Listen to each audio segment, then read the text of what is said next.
안녕하세요. 머니다큐입니다. 자, 오늘은 코스피가 장중에는 굉장히 등락폭이 심했죠. 하지만 결론은 0.14% 상승으로 마감하여 오늘 머니다큐 손실은 토탈 마이너스 13.3%. 어제 대북 리스크 조금 기대했지만 전혀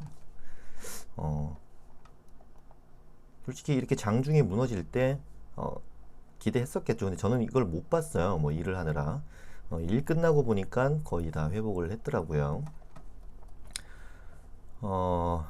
그렇습니다. 오늘 개인들도 뭐 한 190억, 19억, 한 20억 정도 추가 매수 들어왔고요. 곧버스로. 코스피에서는 개인 순매수, 외국인 기관 순매도, 이제 선물 포지션에서는 외국인이 매수로 들어왔다는 점. 뭐 늘 그랬지만 시간 외거래로 굉장히 활발한 거래가 이루어지고 있다. 왜냐면 갭 상승, 갭 하락인 날이 너무 많아서 야, 이 선물 배팅으로 돈을 벌고 있나 싶을 정도로 지금은 개인, 기관, 외국인 할 거 없이 이 주식 시장이 거의 노름판이 된 것 같은 그런 기분이 들고 있습니다. 자, 어쨌든 오늘 뭐 주요 사항들 점검해 보면서 영상을 시작하도록 하겠습니다. 자, 어쨌든 지수를 올리는 힘은 다 필요 없죠. 유동성이죠. 유동성과 그 개미들의 힘. 물론 개미들이 1조 사는 거랑 뭐 기관이나 외국인들이 1조 사는 거랑은 차원이 다른 힘이죠. 하지만 유동성이 그만큼 풍부하기 때문에 그리고 이번엔 단순히 돈을 푸는 개념을 떠나서 이 회사채 매입 어제도 말씀드렸지만 거의 900조 가까운 금액 매수한다는 게 증시에 가장 강력한 호재로 작용을 했었고 연준은 계속 말을 아끼죠. 경제 회복 어렵다, 힘들다, 이렇게 돈 무조건 찍어서는 안 될 것 같은데라는 뉘앙스를 계속 풍기는 이유는 경제가 실제로 박살이 났을 때 대통령이 시켜서 이렇게 돈을 찍은 거 아니냐, 나는 분명히 어려울 것이다라고 경고했다라는 보험 차원에서 계속 얘기를 하는 거죠. 그리고 실제로도 그렇고요. 트럼프는 재선을 해야 되기 때문에 절대로 지수를 떨어뜨려서는 안 되겠죠. 하지만 저는 그래도 폭락할 거라고 생각했는데 아직까지는 굉장히 흐름이 좋고요. 아직까지 흐름이 뭐 크게 깨진 것도 아니고. 그런데 이제 곧버스 같은 경우는 만약에 이게 이제 10,000포인트 위에서 유지가 돼 버리면 사실상 저희 이 나스닥 같은 경우는 위에 뭐 없어요. 뭐 어디까지 갈 것이다, 뭐 이런 뭐 저항 이런 것들이 없기 때문에 순수 기대감만으로 어디까지 올릴지를 모른다라는 관점에서 만약에 이번 달 안에 10,000포인트 위에서 좀 버텨주는 모습이 보이면 곧버스는 쉬어가는 걸로. 왜냐면은 뭐 천천히 7월 달이나 8월 달쯤에 어쨌든 큰 이슈가 있을 텐데 미리 들어가 있어서 이렇게 손해 보는 거는 만스닥 위에서 유지될 때 기준이에요. 물론 지금 당장 팔 생각은 없는데 오늘 선물 시장이 또 후끈후끈 달아오르는 걸 보니 조금 걱정돼서 하는 말이었습니다. 자, 일단은 모간 스탠리 더블딥 침체 없다. 무슨 근거로 얘기한지는 모르겠어요. 그냥 죽 깨고 보는 거죠. 그리고 세계 증시 코로나 재확산에도 불구 경제 회복 기대. 이 경제 회복 기대는 누가 하는지 모르겠는데 정말 뭐 얼마나 기대를 하는 거야. 오늘 조금 특이한 사항은 이제 일본 수출이 거의 마이너스 30%예요. 물론 일본은 안 좋았던 적이 많습니다. 늘 안 좋아요, 일본은. 이렇게 그 국가 재정에 큰 리스크가 있는 국가들은, 특히나 이런 수출 국가들은 이런 수출 타격이 이렇게 심할 때 굉장히 크게 타격을 받거든요. 근데 이미 2019년도부터 계속 힘들었어요, 일본은. 그리고 저번 달 뭐 박살났고, 그럼에도 불구하고 지수는 마이너스 0.56% 정도밖에 하락 안 했어요. 오늘 같은 경우는.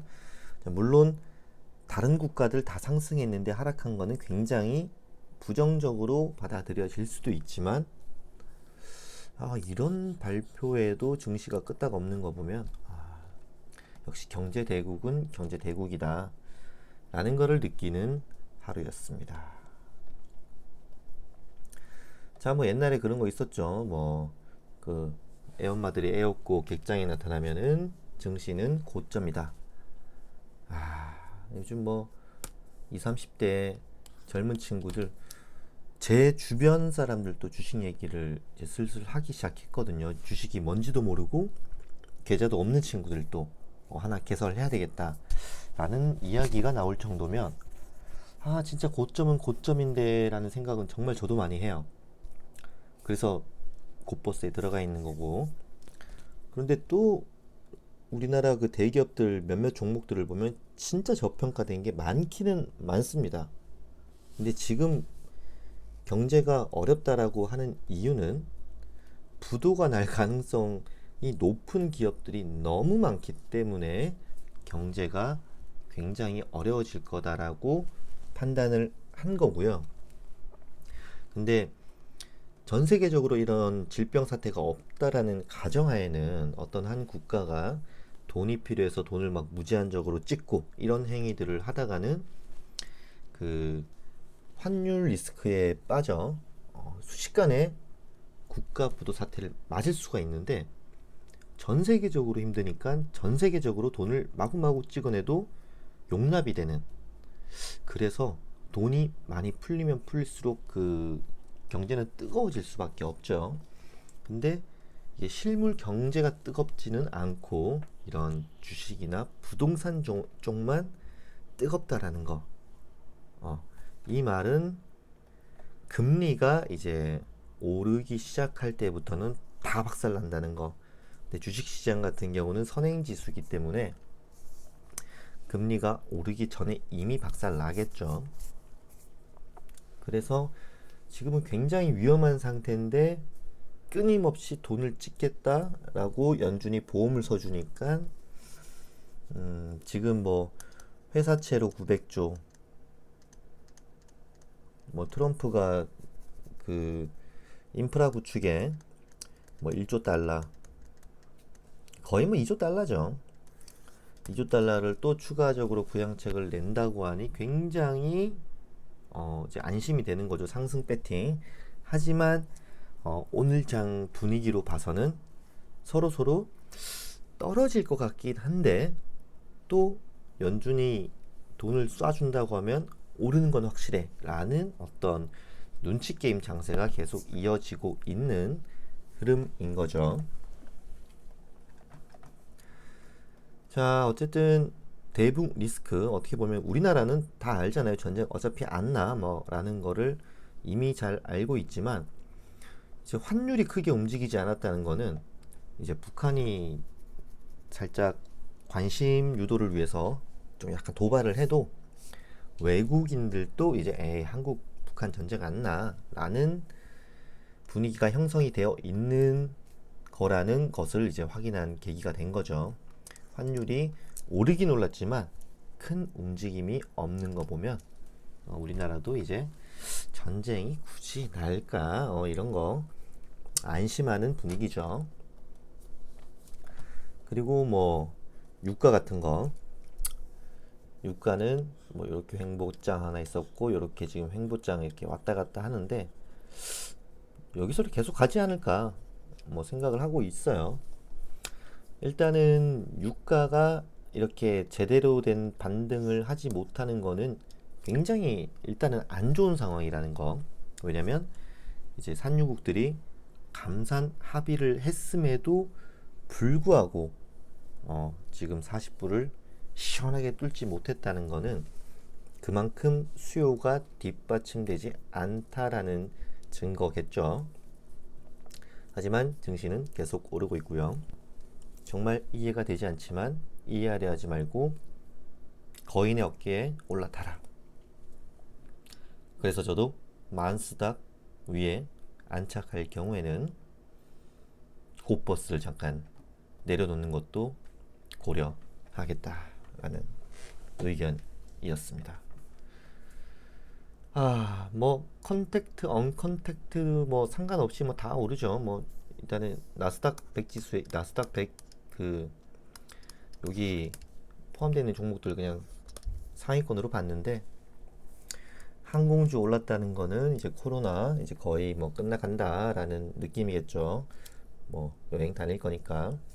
근데 뭐 마이크로소프트도 오르고 뭐 인텔 뭐 다 올라요, 다. 그래서 오늘 선물 시장이 마감을 어떻게 할지는 잘 모르겠는데 아직까지는 분위기가 굉장히 좋다. 곧버스에 들어가 계신 분들은 굉장히 좋지 않다라는 결론이 나오겠죠. 자, 지금 실시간 선물 시장 잠깐 읊어드리면 다우존스 0.47% 상승, S&P 500 0.44% 상승, 나스닥 0.45% 상승. 선물시장에서는 이미 만 위에서 놀고 있어요. 물론 현물에서 어떻게 흘러갈지는 마감까지 지켜봐야 되겠지만